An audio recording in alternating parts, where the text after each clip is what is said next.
Parliamo di giudici arbitri, che è una categoria indispensabile per il tennis, qualche volta anche un po' bistrattata, perché come tutti i giudici arbitri danno delle regole e siamo poco disposti a seguirle. Al 2000 abbiamo parlato col fiduciario regionale dei giudici arbitri del Veneto, Domenico Cervo. Ci sono tante belle manifestazioni del Veneto, vengono ben organizzate, ci sono tanti giocatori, non sarebbe possibile farle senza una categoria che sono i giudici arbitri. Allora, parliamo un pochino di questi giudici arbitri. I giudici arbitri sono indispensabili per il tennis, non solo per il fattore puramente regolamentare, ma più che altro, dico sempre, a livello giovanile sono utili, diciamo, a livello istruttivo. Insegnare, non parlo di educazione personale, parlo di educazione tennis, ma un pochettino, molte volte, anche quella personale.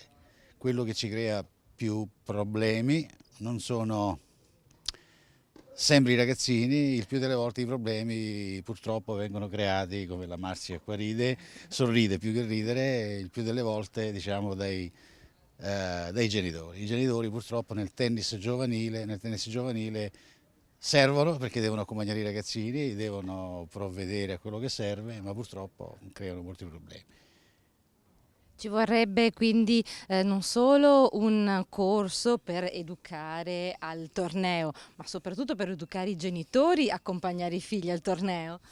Anche, diciamo, i problemi maggiori li creano quelli che il primo anno hanno i figli che giocano a tennis, o i primissimi anni che non sono ancora abituati, diciamo, a vivere nel mondo del tennis. Il tennis non è il calcio, il tennis non è altri sport, ha delle regole ben precise, proprio della regolamentazione ben diversa, quindi il più delle volte bisognerebbe fare un corso anche, diciamo, agli accompagnatori. Parlo di genitori, qualche volta purtroppo sono anche i maestri che dovrebbero fare qualche piccolo corso, diciamo. E poi diciamo, fate un lavoro che è prettamente di semi-volontariato, quindi ci vuole anche tanta passione, giusto?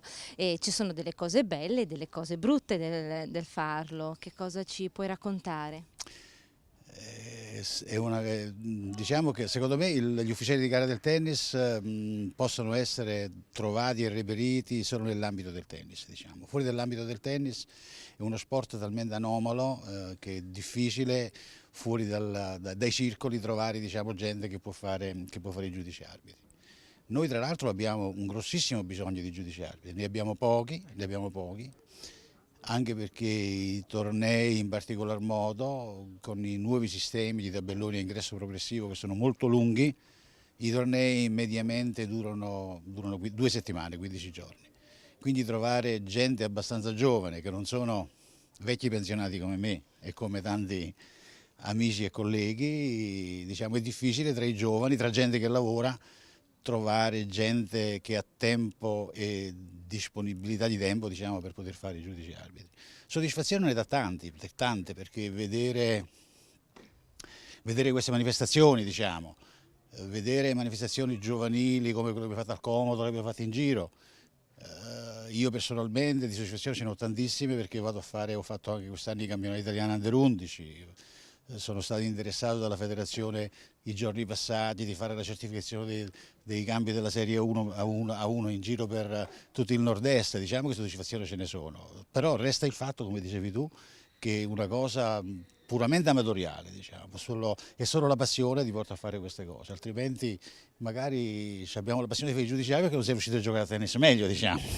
Magari se eravamo dei bravi giocatori di tennis non avremmo fatto questo, diciamo, però è la passione pura, diciamo, che ci porta a seguire questo sport. Questo vale anche per i giornalisti, grandissimi giornalisti, scarsissimi tennisti, ma non importa.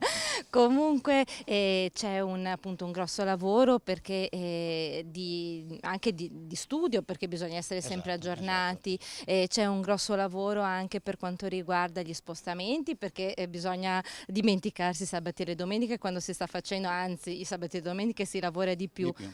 E comunque diciamo che il Veneto, che ha tutte queste manifestazioni, cerca nuovi giudici arbitri. Esatto. Da gennaio ripartono i corsi. I corsi di arbitro quest'anno li anticiperemo dalla fine di ottobre, inizio di novembre. L'arbitro di sedia parlavo, perché anche di quelli c'è un moltissimo bisogno. Giudici arbitri, come al solito, aspettiamo l'iscrizione fino a fine anno e li faremo, diciamo, all'inizio del 2015, diciamo, adesso siamo nel 2014.